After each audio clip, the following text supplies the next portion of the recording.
system collapse of Nigeria's national electricity grid has raised questions around how best to leverage Nigeria's gas potential to meet the energy needs of the country. And I have with me Felix Ekundayo, the MD of Asiko Energy. He joins me now to discuss how gas can help address Nigeria's lingering energy crisis. Thank you so much for your time today, Mr. Ekundayo. And I'd first like to start first on the global front and see what's playing out there, especially with the Ukraine and Russia crisis here. And I'd like you to speak to how that is affecting, first, the demand and supply dynamics for gas. Kenneth, thank you very much for having me on your show. I guess this is a topical issue at the moment in terms of the impact of the European crisis, the Russian-Ukraine war. What we have to remember with gas, unlike with oil products tend to be demand pool in the sense that there are a lot of cars, therefore there's a need for petrol, there are a lot of aircraft, there's a need for kerosene, and so on and so forth. Gas tends to be supply pushed to an extent, especially the liquefied gases that we speak on. So where you have a situation where there is a constraint on supply, the incremental spike in terms of energy costs can be quite significant. And we're beginning to see that in terms of the impact first on, say, the American market, the European market, with the supply shortage coming from Russia. But what that would do is that as supplies get diverted from everywhere else, including the supplies to Nigeria, we're going to then see a delayed effect in terms of the price hikes here locally. So yes, it is a case of watch this space and see. All right, now let's come back home here and address some of the challenges we're seeing in terms of the energy crisis. Recently, we've seen those blackouts play out here. We've also seen higher diesel prices here, aviation fuel scarcity as well, also making it around here. And there's quite a lot of issues around the ecosystem. You're talking about that interplay between the DISCOs, the GENCOs, and the transmission company as well. And I'd like you to speak to the wider implications of this on the economy.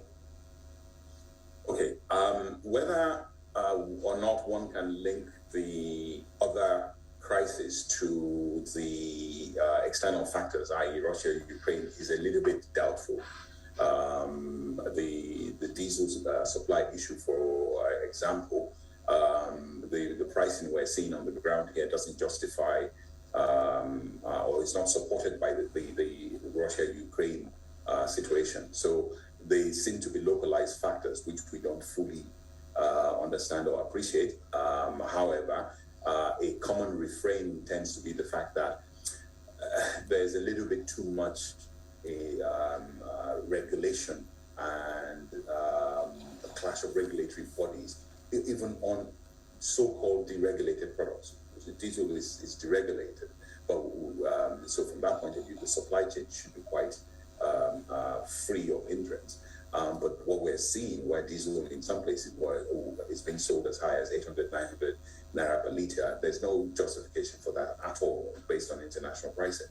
So there are elements of local challenges that we really must overcome. And this, for me, comes from a situation where you have an overbearing presence of government agencies, and so on. To be honest, what one would consider, or what they potentially consider to be the goose that lays the golden egg. Unfortunately, what we're doing at the moment is strangling that goose. So we're effectively choking the nation of essential energy supplies. How gas plays into it is a broader conversation. Now, we would like to see a situation where we move to displacement of the liquid fuels, we move to displacement, not just even using gas for primary fuels. For me, the conversation in Nigeria has stopped very much on the level of using gas for primary fuels. We haven't even graduated to the level of now using gas for raw materials, for agrochemicals, petrochemicals, plastics production, which is essential in a developing country. We are still on the language of an underdeveloped country that's talking about primary fuels. Yeah, it's very good you mentioned that, because I was just going to ask you about potential in gas, and also how best we can harness this, and some of the hurdles that organizations like yourself are facing in terms of maximizing the potential. In order for us to maximize potential, we need to look at energy as a holistic subject, not just, oh, this is oil, this is gas, this is electricity. If we don't have, the closest we came to it was, in my mind, under the Obasanjo administration, when a Ministry of Energy was instituted with 3 arms: power, gas, and oil. And that way there was some semblance of bringing all of them together to be able to speak one language. At the moment where you have power sitting in one corner, where you have oil in one corner, and where you have gas as a, how should we say, the unwelcome distant cousin, you have a situation where you're not really planning for the energy requirements of the country. Energy is energy. We need to be able to plan with all these resources plugged in. The UK tends to do a holistic energy plan that shows everything from coal to nuclear to wind, gas, renewables, all plugged in, and you see where they're going and you see where the losses are, and they manage all of this in one succinct document. We have not been able to do this over time at the primary energy level. And let me explain what I mean by primary energy. I just mean in terms of transforming that energy to cooling, heating, lighting, air conditioning, all of those kind of things. That is primary energy. We haven't been able to develop a policy to address primary energy, let alone a policy that now addresses industrial development. What are the raw materials that Nigeria needs to produce to complement what it already does? If we're doing agri, we need agrochemicals. Okay, what do we need to bring in to support the agrochemical development? What do we need to bring in to supply packaging?